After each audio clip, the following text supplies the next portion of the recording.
Carta a los Filipenses, capítulo 2, versículo del 1 al 11.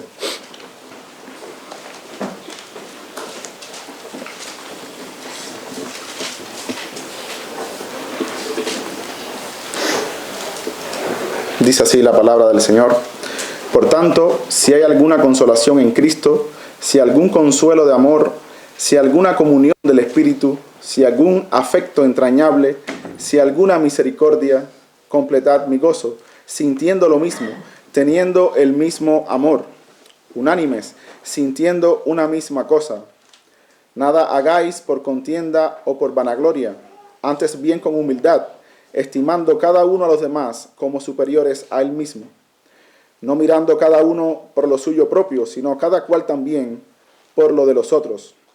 Haya pues en vosotros este sentir que hubo también en Cristo Jesús, el cual, siendo en forma de Dios, no estimó el ser igual a Dios como cosa que aferrarse, sino que se despojó a sí mismo, tomando forma de siervo y hecho semejante a los hombres, y estando en la condición de hombre, se humilló a sí mismo, haciéndose obediente hasta la muerte y muerte de cruz. Por lo cual Dios también le exaltó hasta lo sumo y le dio un nombre que es sobre todo nombre, para que en el nombre de Jesús se doble toda rodilla de los que están en los cielos y en la tierra y debajo de la tierra, y toda lengua confiese que Jesucristo es el Señor, para gloria de Dios Padre. Si yo te preguntara a cuál de las iglesias a la que Pablo escribió una carta te gustaría pertenecer, o a cuál de ellas te gustaría que tu iglesia local se pareciera,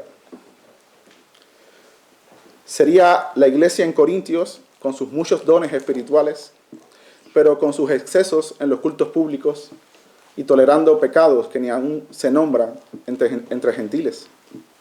Quizás te gustaría que tu iglesia local se pareciera a alguna iglesia de la región de los Gálatas, donde estaban teniendo serios conflictos doctrinales con los judaizantes.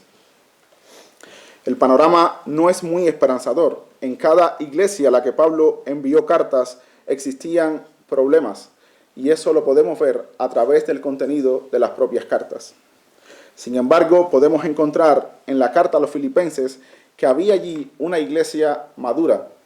Y nota que dije madura y no perfecta, porque si nuestra doctrina del pecado remanente es correcta, entonces no habrá iglesia perfecta de este lado de la eternidad.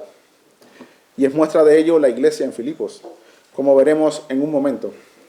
Pablo les llama a los filipenses en el versículo 1 del capítulo 4, hermanos míos, amados y deseados, gozo y corona mía. Pablo tenía un profundo amor por esta iglesia. De hecho, en el capítulo 1, él pone a Dios como testigo de que los ama con el entrañable amor de Jesucristo. Pablo tenía a estos cristianos como verdaderamente sus amigos. Esta era una iglesia debidamente ordenada con sus oficiales y con sus miembros, doctrinalmente sana, generosa, sufrida, perseverante. Tenían todo lo que una iglesia local desearía tener. Sin embargo, no todo es color de rosas. No todo es color de rosas. También tenían sus problemas. Como hemos mencionado en otros sermones de esta serie, había un conflicto personal en la iglesia. Había un conflicto personal en la iglesia. Aunque se mencionan a dos hermanas, es muy probable que este conflicto estuviera afectando a terceros en la iglesia, porque Pablo trata este asunto durante toda la carta de maneras diferentes. Sin embargo, revela estos dos nombres, Evodia y Síntique, dos hermanas veteranas que habían luchado en otro tiempo junto con Pablo por la fe del Evangelio. ¿Qué era lo que estaba pasando allí? ¿Cuál era la raíz del problema? ¿Qué era lo que estaba pasando que estaba inquietando a esta iglesia? No sabemos con exactitud. Estamos seguros de que Pablo conocía todos los detalles porque fue informado por Epafrodito. Pero ahora cuando escribe la carta no necesitaba volver a contar el problema por razones obvias. Le está escribiendo a la propia iglesia. Pero aunque no sepamos la causa o el principio del problema, podemos saber que esto había traído desafecto entre al menos dos hermanas. Podemos afirmar que el problema no era doctrinal. Tampoco parece estar relacionado con pecados escandalosos o con divisiones en el liderazgo de la iglesia, problemas ante los cuales Pablo siempre se había mostrado muy severo. Pero, aunque no estamos hablando de ese tipo de pecados, aún así este pecado debería ser tratado. Porque aunque no todos los problemas que comienzan con un disgusto entre hermanos se convierten en grandes problemas, sí, todos los problemas que llegaron a ser grandes comenzaron así, con un pequeño desafecto en el corazón. El apóstol, aunque tratará este tema de manera particular más adelante en la carta, ahora lo hace de manera general. Y es por eso que decíamos que es muy probable que toda la iglesia, o gran parte de la iglesia, estuviese siendo inquietada con este asunto. Pablo aborda el problema con una petición, un anciano pidiéndole algo a sus amigos de años: completad mi gozo, completad mi gozo. Nosotros acabamos de estudiar todo el capítulo 1. Pablo dijo varias veces que estaba gozoso, y esto a pesar de todo lo que le había acontecido. ¿Y qué le había acontecido a Pablo? Naufragios, prisiones, peligros de muerte, y ninguna de estas cosas le pudo quitar su gozo. Piensa por un momento y trata de imaginarte lleno de gozo, varado en la autopista con tu coche averiado, haciéndose de noche. Trata de imaginarte lleno de gozo. Pues cosas peores que esta le pasaron a Pablo, y sin embargo, ninguna pudo quitarle el gozo. Pero ahora una desunión afectiva, una falta de amor fraternal entre los miembros de la iglesia le robaron el gozo. Completad mi gozo, dice, el disgusto que hay entre vosotros hace que mi gozo no esté completo. Imagina que un padre de familia con varios hijos, y aquí tenemos padres con varios hijos, tenga su casa en orden, todo marcha bien en los negocios, gozan de buena salud, los hijos acaban de terminar la universidad y ahora tienen muy buenos trabajos, están planificando vacaciones familiares, pero dos de sus hijos no se hablan entre ellos. Dos de sus hijos no se hablan entre ellos. No importa que tan bien vayan las cosas en otras áreas, ese desafecto arruina por completo la armonía familiar. Así que el apóstol hace esta petición desde el corazón: completad mi gozo, completad mi gozo. Y vamos a dividir este pasaje en 3 puntos principales. En primer lugar, un sentimiento entrañable. En segundo lugar, una conducta intachable. Y en tercer lugar, un ejemplo insuperable. Por razones de tiempo, en este sermón veremos los 2 primeros puntos, y si el Señor nos da vida, la próxima vez que nos toque predicar, pues veremos el tercer punto. Vayamos al primer punto, un sentimiento entrañable. Versículo 1.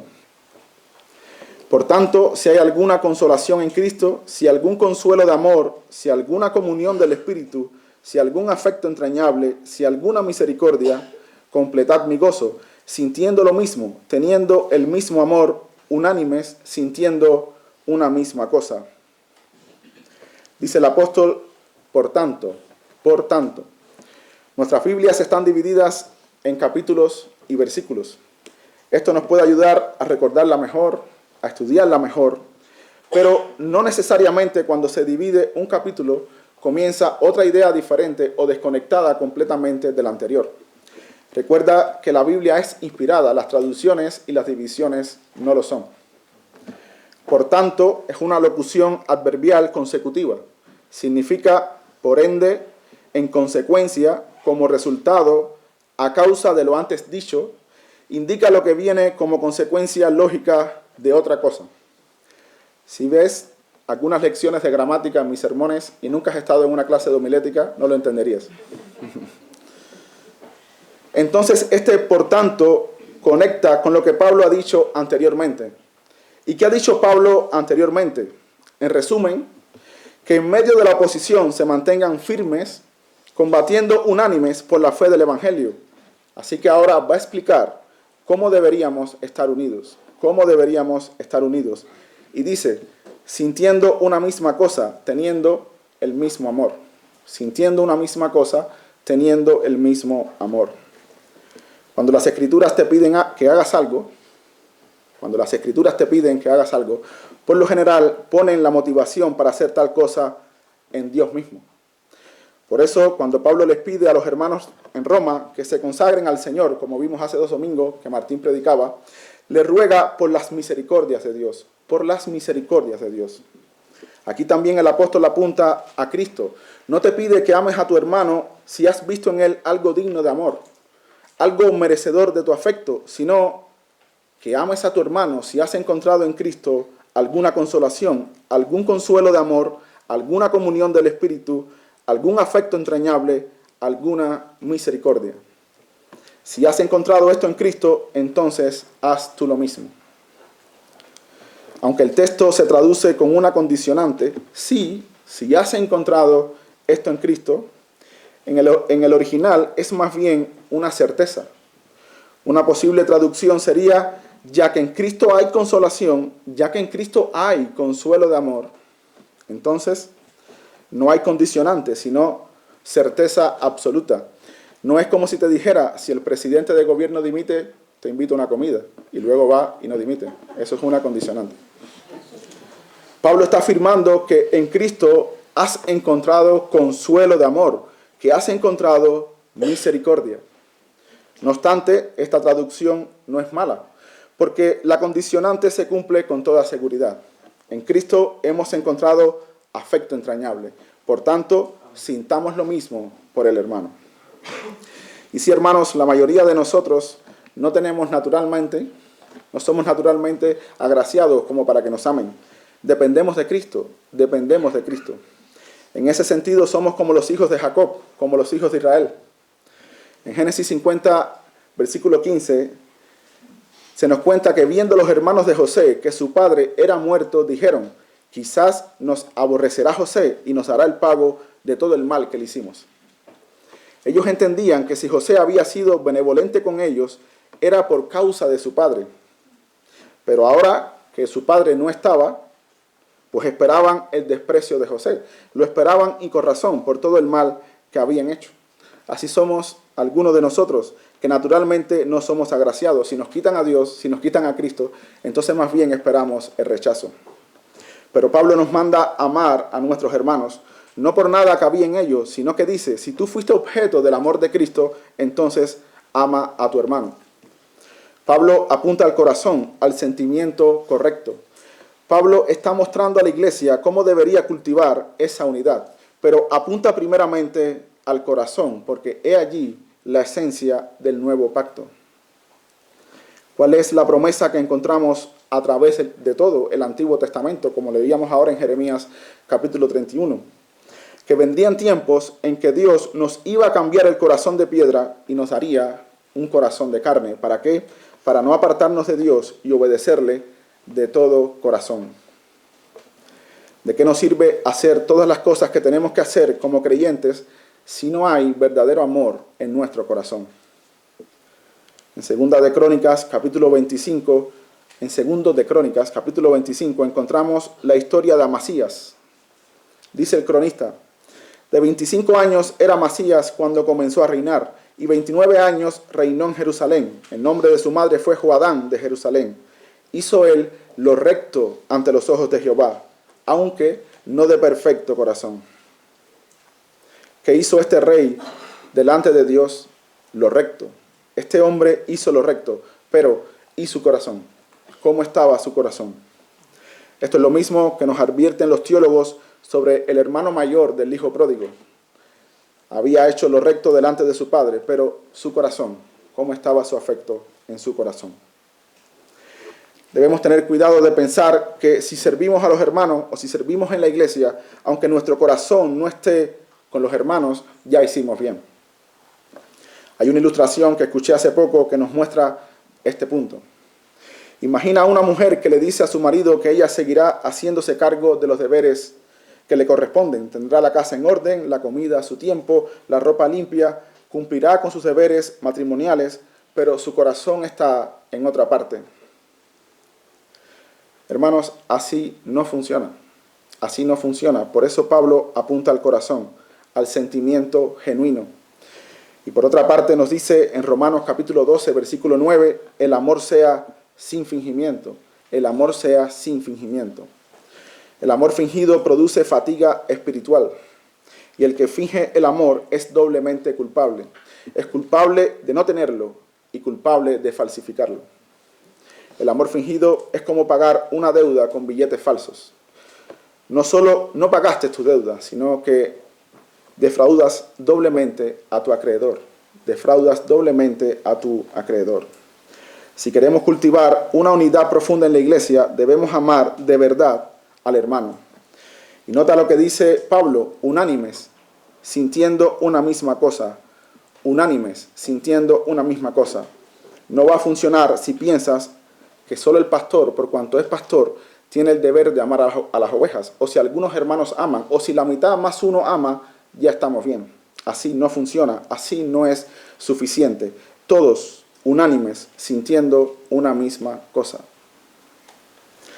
Pero me preguntarás, ¿cómo puedo amar al hermano? ¿Cómo puedo amar a mi hermano? Bueno, si tu pregunta es, ¿cómo puedo cultivar el amor que tengo por el hermano? ¿Cómo puedo perfeccionarlo? Espero darte algunos consejos al final del sermón. Pero si tu pregunta es, ¿cómo puedo hacer nacer el amor por el hermano? Entonces, no me preguntes a mí. Ve a Cristo y pregúntale, ¿cómo fue que Él te amó a ti? Me dirás entonces, de pura gracia me amó. Así es, de pura gracia. De pura gracia debes amar a tu hermano. Si tú esperas amar a tu hermano solo cuando logres ver sus virtudes, te advierto que estás esperando sacar agua de un pozo vacío, de un pozo seco. Y cuando salga un poquito de agua, saldrá sucia. Por eso Pablo apunta al pozo lleno, apunta a Cristo y no al hermano. Hermanos, nosotros sabemos que es difícil amar, pero no estamos apelando a un hijo de Adán, no estamos apelando a una vieja naturaleza, estamos apelando a una nueva criatura. Si tú has hallado este amor en Cristo, entonces ama a tu hermano. Ama a tu hermano. Ahora bien, ¿cómo deberíamos demostrar ese amor? ¿Cómo deberíamos demostrar ese amor? Ante el peligro eminente de romantizar las palabras de Pablo y ante esta cultura del buenismo, debo decir que el amor cristiano no es como lo dibuja Hollywood, ni como lo pintan los escritores de novelas. El amor cristiano es sobrio. El amor cristiano es sobrio. El amor hoy trata más bien de elementos efusivos y de demostraciones melodramáticas. ¿Sabes lo que es un melodrama? De acuerdo con la Real Academia de la Lengua Española, es una obra teatral, literaria o cinematográfica donde se acentúan los aspectos patéticos.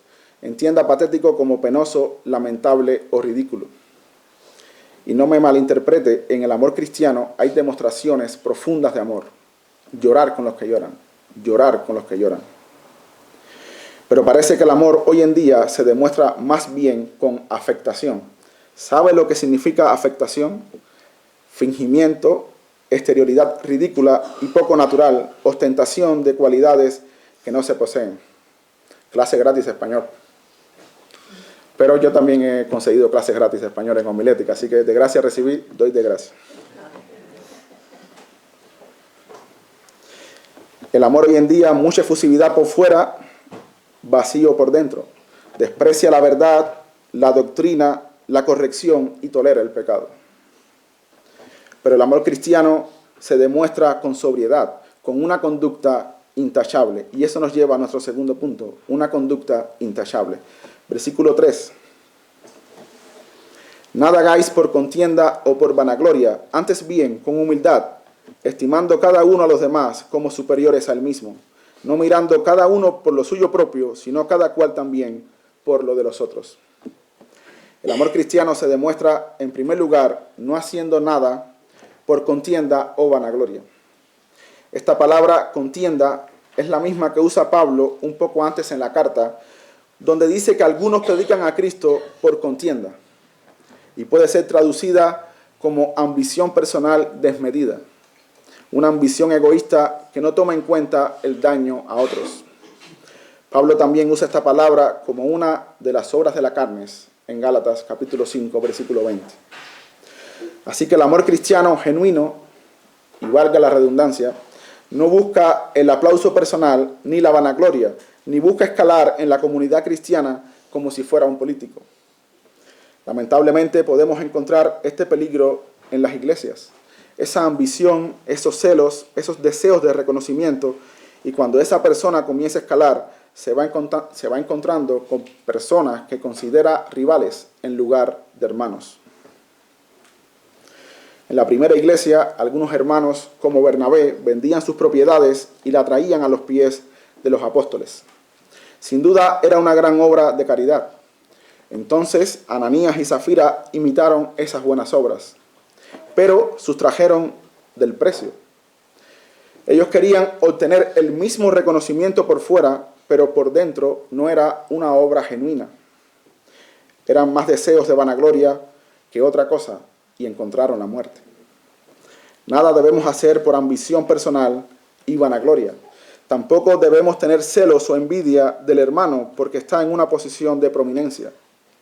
Recuerda que en el reino de Dios el mayor es el que sirve. En el reino de Dios el mayor es el que sirve.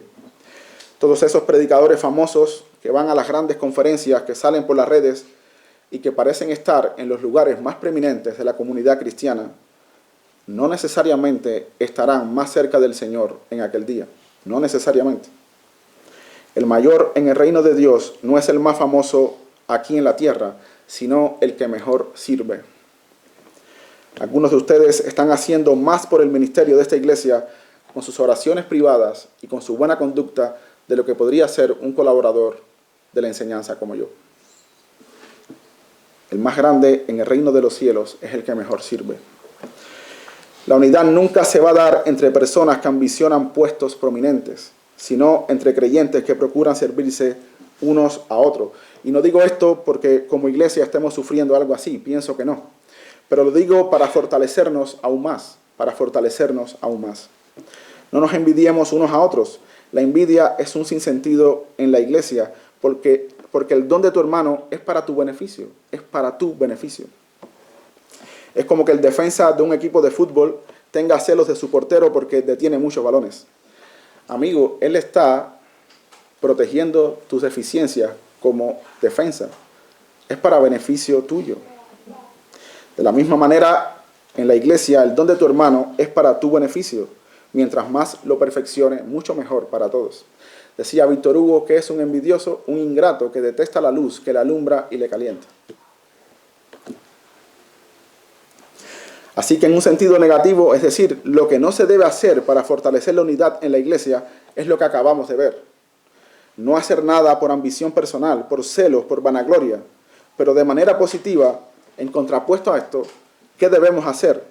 Dice el apóstol, en primer lugar, antes bien, con humildad, estimando cada uno a los demás como superiores a él mismo. Dice el apóstol en otro lugar, pagad a todos los que debéis, al que tributo, tributo, al que impuesto, impuesto, al que respeto, respeto, al que honra, honra. Si aquellos que debemos respeto, si aquellos que debemos honra, no le pagamos, cuánto menos al hermano pequeño que tenemos al lado. Cuánto menos al hermano pequeño que tenemos al lado. Esta generación que no respeta las canas, ni honra a sus mayores, ni se somete a autoridad alguna, cuánto menos estimará a su hermano menor. Cuánto menos estimará a su hermano menor. Pablo dice que estimes a tu hermano como superior a ti. En otro lugar refuerza esta idea. Amaos los unos a los otros con amor fraternal, en cuanto a honra, prefiriéndoos los unos a los otros. ¿Qué quiere decir esto? Que estimes al otro como de más valor, que lo tengas en mayor honra que a ti mismo. Así que si eres fuerte, no es para sostenerte a ti mismo, sino para sostener a tu hermano, que es de más valor. Si eres sabio, no es para aconsejarte a ti mismo, sino a tu hermano, que es de más valor. De manera que si has llegado a convicciones profundas, si has tenido grandes victorias contra el pecado, si has logrado llevar una vida de autodisciplina y piedad, no es para que te conviertas en un cristiano de élite. Te ves en la cima y cerca de ti nadie, el pastor, y nadie más. No es para eso, sino para que nos ayudes al resto, para que tu ejemplo nos sirva de ánimo. No es para que te estimes tú más y tengas al resto como inferiores.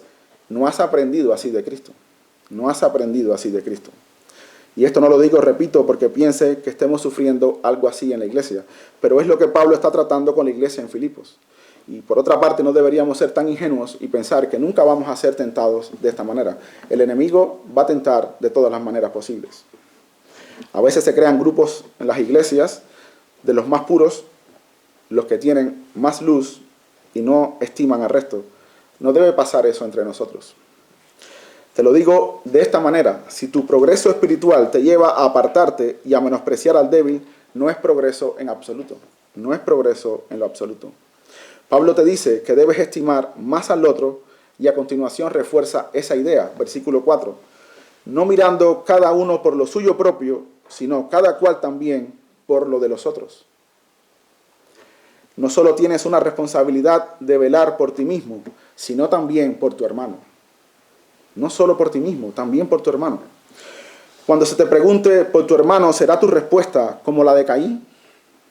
¿Acaso soy yo guarda de mi hermano?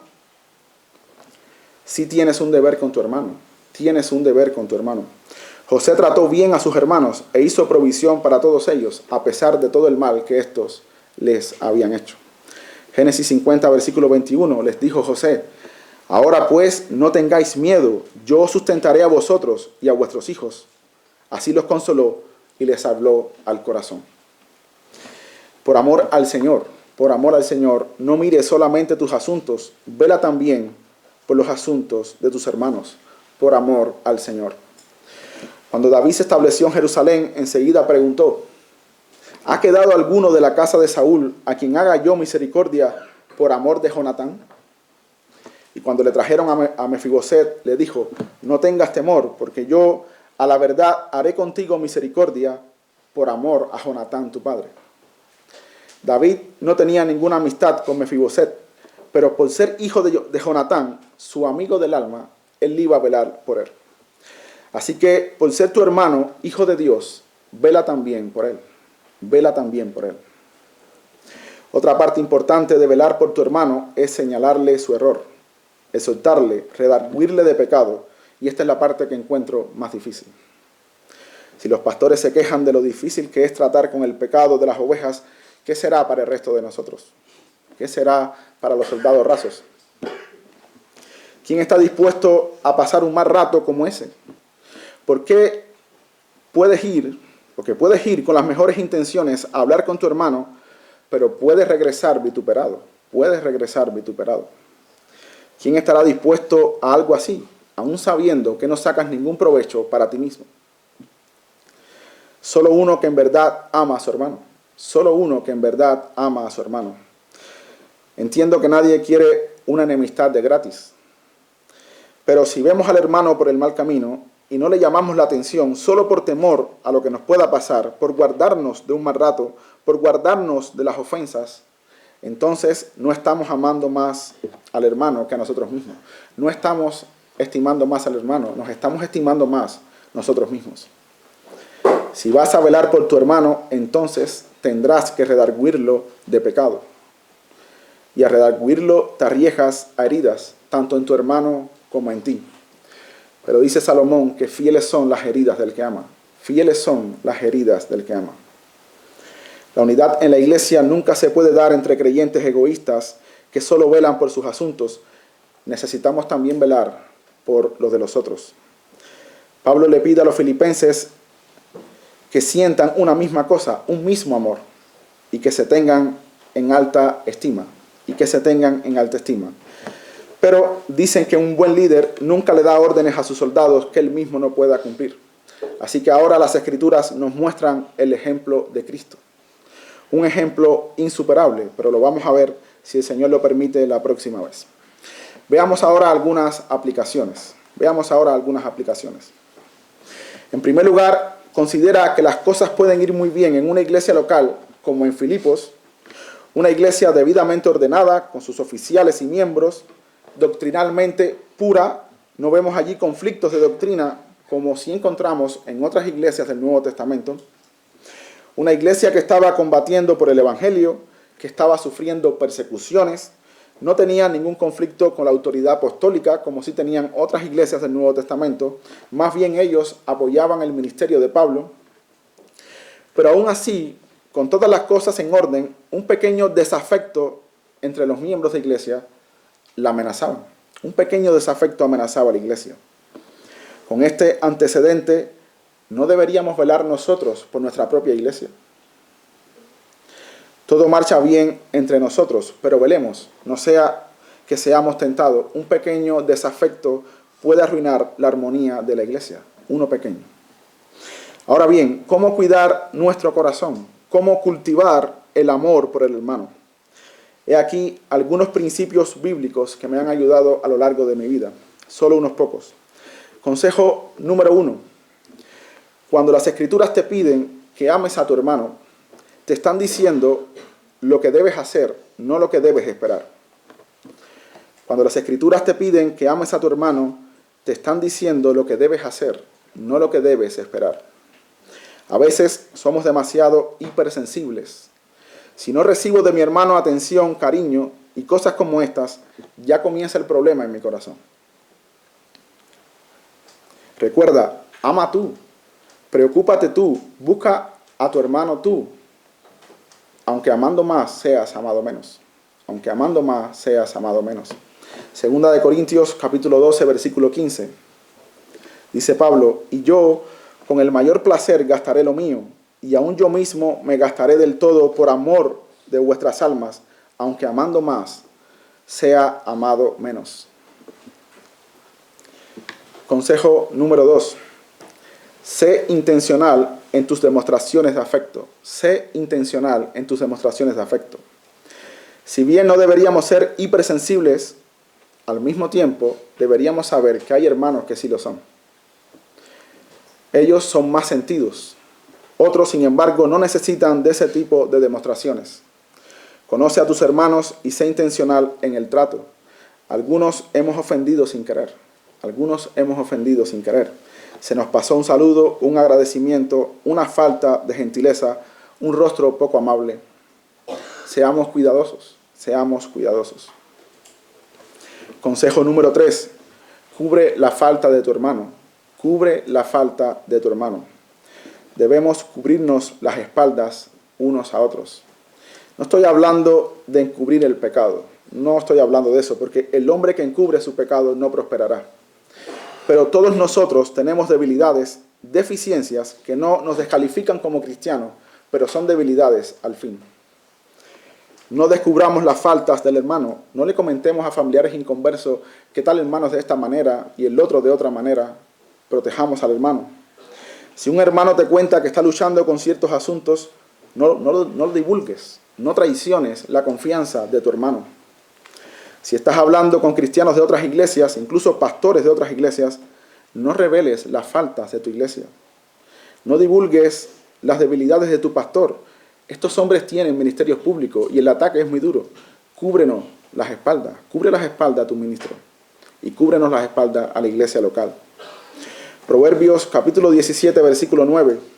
El que cubre la falta busca amistad, mas el que la divulga aparta al amigo. El que cubre la falta busca amistad, mas el que la divulga aparta al amigo. Consejo número 4. Espera del cristiano siempre lo mejor. Espera del cristiano siempre lo mejor. Algunos creyentes son como Sherlock Holmes, el detective de ficción creado por Arthur Conan Doyle. Ese detective solo con verte podía deducir muchas cosas de tu vida. Solamente con verte podía deducir muchas cosas de tu vida. Así somos a veces. Vemos algo que no nos gustó en el hermano y todo lo que construimos arriba de eso, todas nuestras deducciones son pura maldad. Debemos esperar. No podemos condenar tan deprisa al hermano. Y hasta que no se demuestre lo contrario, debemos esperar lo mejor. ¿En qué parte de la historia hubieras condenado a David? ¿Cuando cayó? Hasta último momento debes esperar lo mejor. Hasta que Natán no fue a hablar con él, no puedes darlo por sentado. ¿En qué parte de la historia hubieras desechado a Pedro? Cuando cayó, hasta que Cristo no fue a hablar con él, no lo puedes desechar. Tienes que esperar hasta último momento. Hasta que no cumplas con el orden de Mateo 18, no puedes desechar a tu hermano. Tienes que esperar de él lo mejor. Si constantemente estamos desconfiando unos de otros, no vamos a cultivar la unidad. Le contaba a Martín en el retiro que los primeros meses cuando llegamos me pasaba por el lado y no me saludaba. Pero apliqué el principio, esperé pacientemente lo mejor. Ahora vivo en su casa, me acerco en su coche. Esperé de él lo mejor y había muchas cosas buenas. Conmigo también fueron pacientes. Daniel y María me cuentan que al principio intentaban entablar una conversación conmigo y era muy difícil. Esperaron lo mejor, fueron pacientes conmigo. Y no sé a cuántos más les he sido de tropiezo. Algunos no han esperado lo mejor, pero debemos esperar lo mejor de creyente y no pensar mal en nuestros corazones hasta que no se demuestre lo contrario. Hasta que no se demuestre lo contrario. Dice el apóstol que todas las cosas son puras para los puros. Y consejo número 5, ora por tu hermano. Ora por tu hermano. Es un consejo obvio, pero muy efectivo. Muy efectivo. Ya perdí la cuenta de cuántos testimonios he escuchado de un hermano que resolvió su falta de amor por otro hermano en la oración. A veces no nos cae muy bien un hermano, pero no es nada que la oración no pueda solucionar. La intersección por ese hermano te ayudará. Te ayudará. Decía Spurgeon que el favor más grande que alguien me pudiera hacer es orar por mí. Estos son unos pocos consejos, algunos principios que te ayudarán a cultivar el amor por tu hermano y mantener la unidad en la iglesia. Como dijimos al principio, tratar de mantener la unidad de la iglesia sin un amor genuino es un ejercicio infértil. ¿De qué nos sirve luchar codo a codo por las doctrinas de la gracia y no tener gracia entre nosotros? Por eso Pablo apunta primero al corazón, a la unidad de sentimiento. En este punto, un indocto puede decir, entonces el amor es más importante que la doctrina. A lo que respondemos, ¿qué amor genuino es ese que se complace de la mentira? ¿Qué amor genuino es ese que no se complace en la verdad? Y justo con una pequeña porción de 1 Corintios 13, quiero terminar mi sermón. El amor es sufrido, es benigno, el amor no tiene envidia, el amor no es jactancioso, no se envanece, no hace nada indebido, no busca lo suyo, no se irrita, no guarda rencor, no se goza de la injusticia, mas se goza de la verdad. Todo lo sufre, todo lo cree, todo lo espera, todo lo soporta. Que el Señor nos conceda una unidad duradera. Vamos a orar. Padre, te damos muchas gracias por tu palabra. Te pedimos por una obra en nuestros corazones para tener un mismo sentir, todos unánimes, un mismo sentir, luchando juntos por la fe del Evangelio. Que tu Espíritu Santo nos asista en todo esto. Que tu palabra lleve buenos frutos en nosotros. Te lo pedimos todo de parte de Cristo, nuestro gran Salvador. Amén.